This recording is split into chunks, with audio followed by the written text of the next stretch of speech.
What's up, everybody? It's time for an extreme Pictionary battle. I'll be the official guesser and judge for Pictionary today. And now it's time for our contestants to choose what they will paint.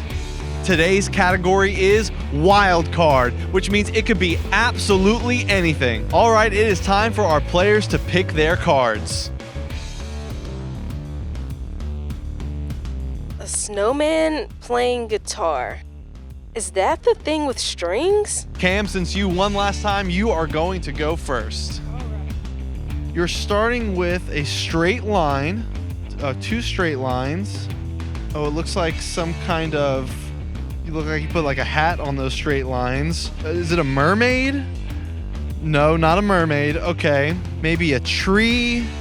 It could be anything. It's wild card round, so this could be absolutely anything. But I was seeing a tree, but then now this tree has a hand. Those are music notes. Okay, we have music notes. Is it an animal of some sort? Over here we have three circles. That looks like it could be, someone with three eyes. Maybe maybe it's a snowman. Is it a snowman? Okay, we have a snowman. Okay, you got the scarf. Thanks. I already know it's a snowman. So the snowman is a happy snowman. All right. So the snowman has music. Is this maybe like the snowman's instrument? Okay. Is this a snowman playing the guitar? Yes! All right. We are here with Rachel. Rachel, do you think that you can do better than Cam? I've never painted with a broom before, but I was born for this. All right, let's do it. Dinosaur planting flowers. I know how to draw it, but how do you spell roar? R-A-O-W? I don't know. I'll just figure it out. We have a semicircle that is turning into what looks like maybe the letter S. It could be an animal. I like this as like maybe a tail. Maybe it's a duck. Looks a little bit like a duck. Not a duck. Okay. Little tiny arms. So maybe a chicken. It has a look of defeat on its face. It looks like a beautiful little flower. Yes. Okay, it's a flower. Okay. Could this animal be a pet? No, it's not going to be a pet. Is it like a farm animal? I'm asking a lot of questions. Not a farm animal. Does this animal even exist? Oh, interesting. Okay, this animal does not exist. You're drawing the letter R, A, W, raw. Oh, it's supposed to say roar. You ran out of space. Roar. So this animal says roar. It doesn't exist anymore. Is it a like a dinosaur? Is it a dinosaur that has an affinity for gardening? A dinosaur planting flowers. Yeah. Yes! Well, we had another great extreme Pictionary battle today, but today's winner is Rachel. Congratulations. I feel like my painting was dynamite, but my spelling was extinct. Exercise your brain by shouting out the answers to some brain teasers. People buy me to eat, but never eat me. What am I? A fork. What tastes better than it smells? A tongue. Who is bigger? Mr. Bigger, Mrs. Bigger, or their baby? The baby, because he is a little bigger. Thoughts are powerful little conversations you have in your head that no one else hears but you. You know, thoughts like, what if I fail my test? He's always making fun of me. Will my friends be there? My stomach hurts. I want to go swimming. Thoughts can start off small and go away quickly, or they can grow to be so big and so bad that they ruin everything about your day. Because we are born with the desire to do wrong things, most of our thoughts are not ones that please God. We think about ourselves a lot, and many times we will find ourselves thinking about things that aren't true or right. The devil tricks us into thinking lies, and if we don't pay attention, those thoughts can get us into big trouble and make us feel terrible inside. But God created us to have minds that think, and He gave us the ability to catch our thoughts. When we do, we can check them to see if they match what He says is right and true. God's words have power, and can change any thought we have. And when we let him change the way we think, we'll see that thinking the way God thinks is totally what's best. Think about what pleases God. Everybody get on your feet. It's time to sing.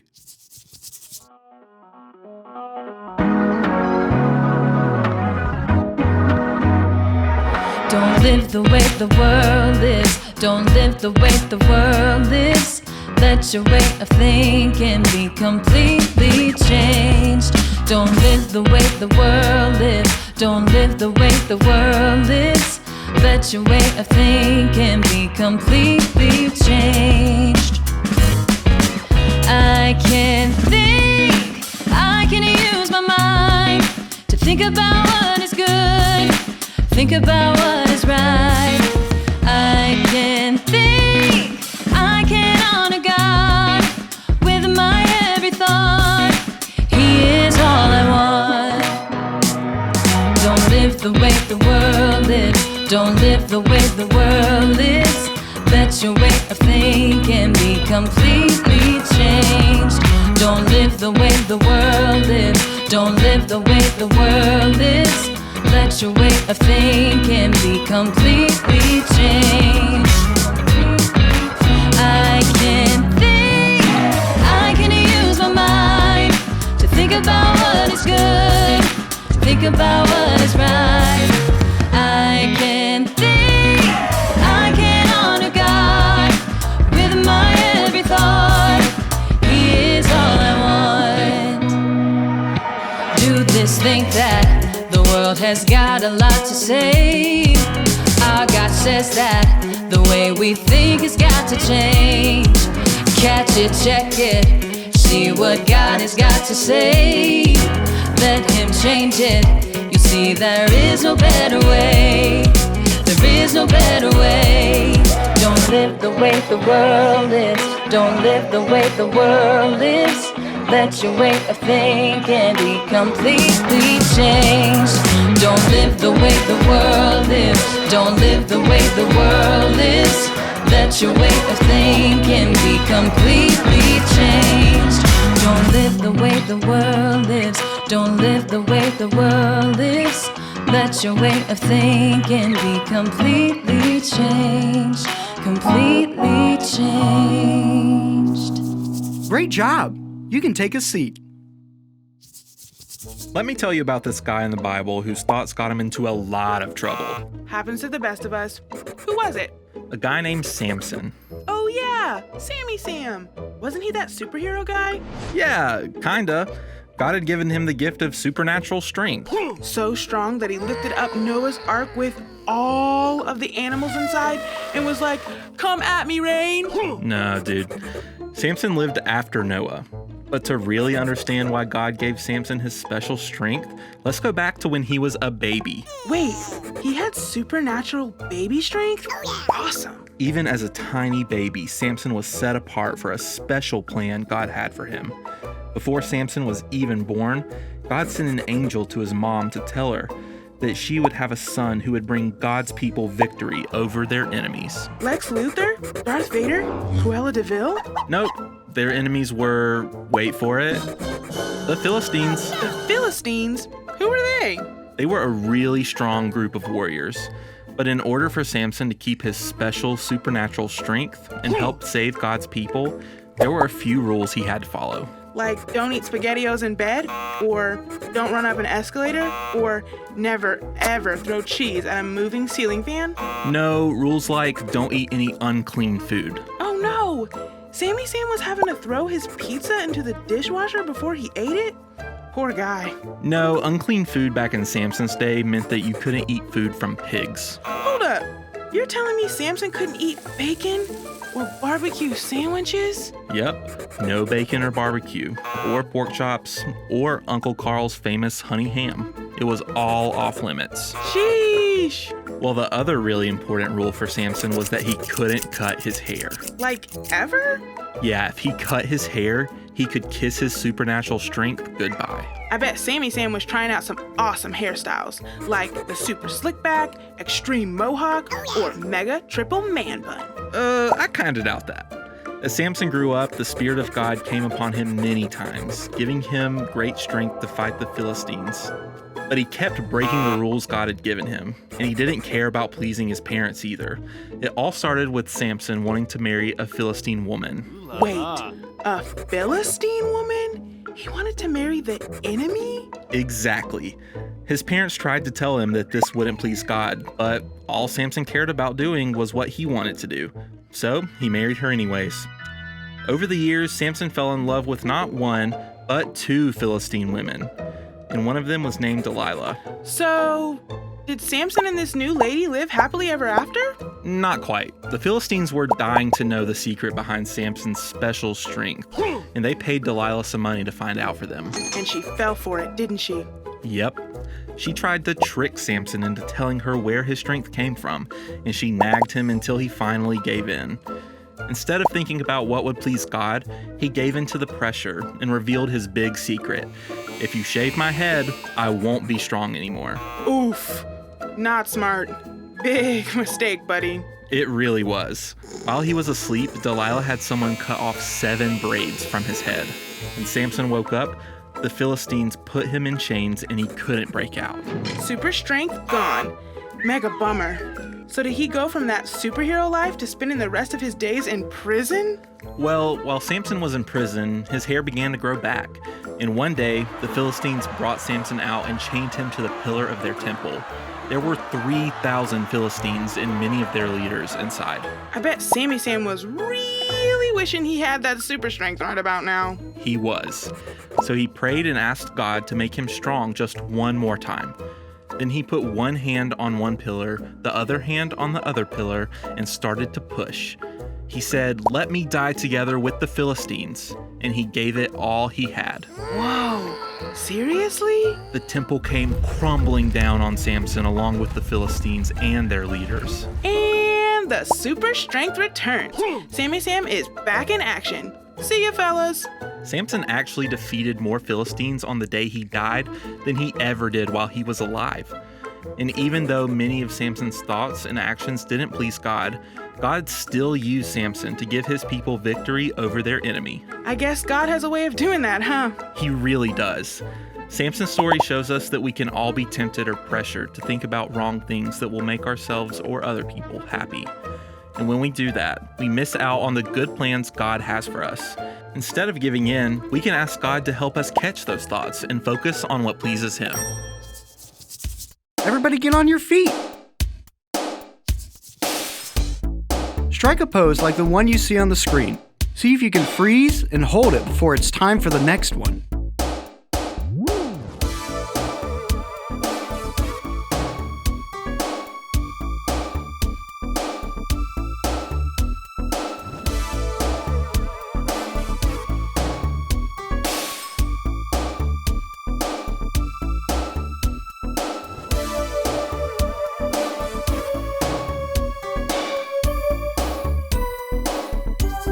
That was fun.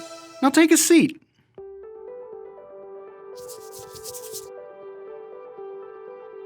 Meet Maylee.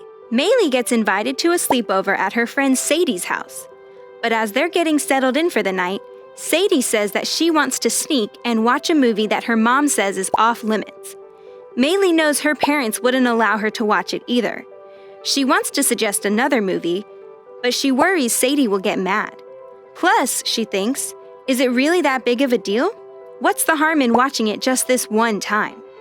Maylee can continue to let her thoughts spiral out of control and choose to watch the movie, knowing that it won't please God or her parents. On second thought, if mom and dad find out, will they ever be able to trust her? Oh no, she'll never be allowed to leave the house ever again, let alone go to another birthday party. Or Maylee can catch her thoughts and check them by thinking about what pleases God. Like, God chose us to live pure lives. Or, am I trying to please people? If I was, I would not be serving Christ. After Maylee checks her thoughts, she can let God change the way she's thinking, speak up for what she knows is right, and tell her new friends that she would rather watch something else. The world tells us that it's more important to think about what others think instead of thinking about what pleases God. But when we let God help us change our thoughts and focus on things that please Him, it will lead to what's best for us and maybe even help others make the right decisions too. Think about what pleases God. Everybody get on your feet. It's time to sing.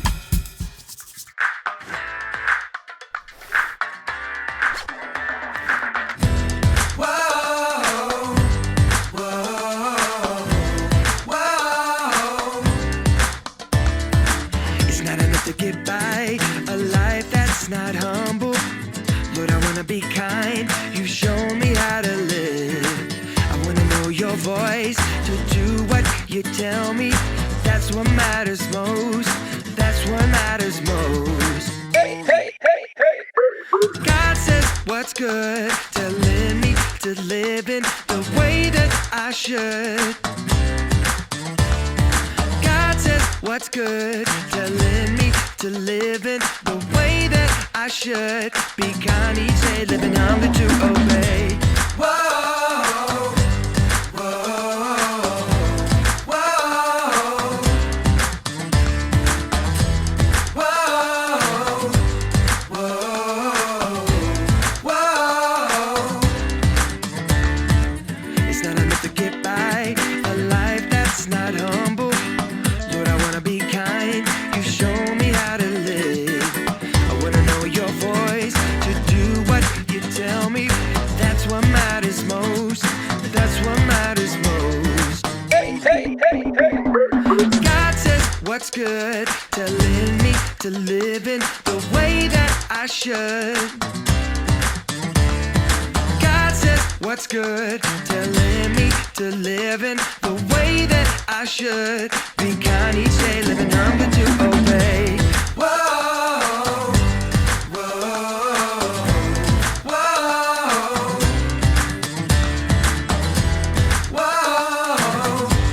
whoa, whoa. Clap your hands if you'll do what's right. Raise your hands and touch the sky. Stomp your feet if you feel the beat now. Lift your voice and sing it loud. Everybody sing it out now. Whoa, whoa, whoa, whoa, whoa, whoa. Great job. You can take a seat.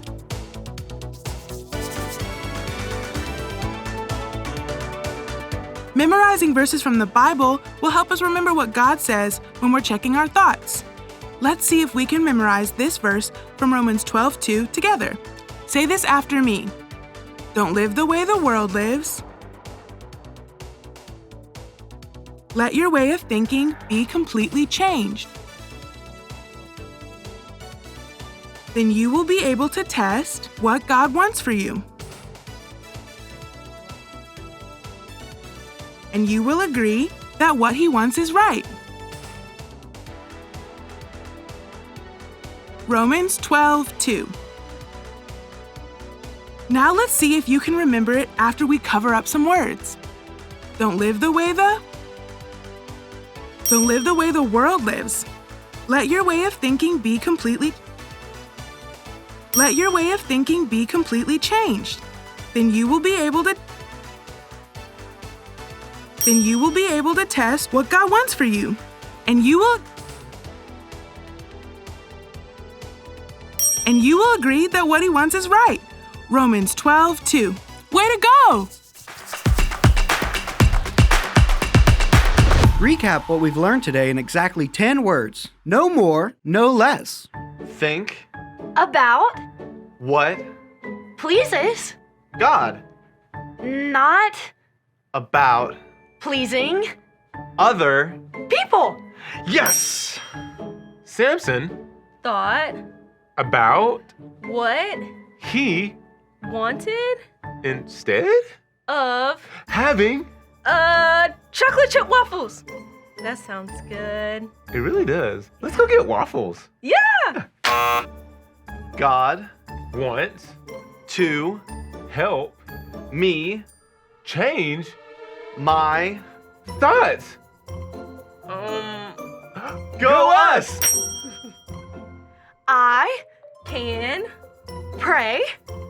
God, please change My thoughts. hot dogs, yarn, noodles. Oh no, Rachel! Let's practice catching a thought, checking it, and changing it. What is something you've been thinking about a lot lately that's made you feel sad, or worried, or scared, or mad? Maybe you've been thinking about something that someone said to you, or something scary that you saw on TV. Pick one thought that comes to mind. Pretend your thought is a balloon. Now squeeze one hand like you're catching string on the balloon. Hold on to your thought balloon, and let's check it by asking God what He thinks. So tell God what's in your thought balloon and how it makes you feel. Ask God to show you what you should be thinking about. Since you've talked to God about your thought, you can let it go now. Just open up your hand like you're letting go of the balloon. Great job! The next time you have a thought that makes you feel sad, worried, scared, or mad, this is one way you can catch it, check it, and change it. Think about what pleases God.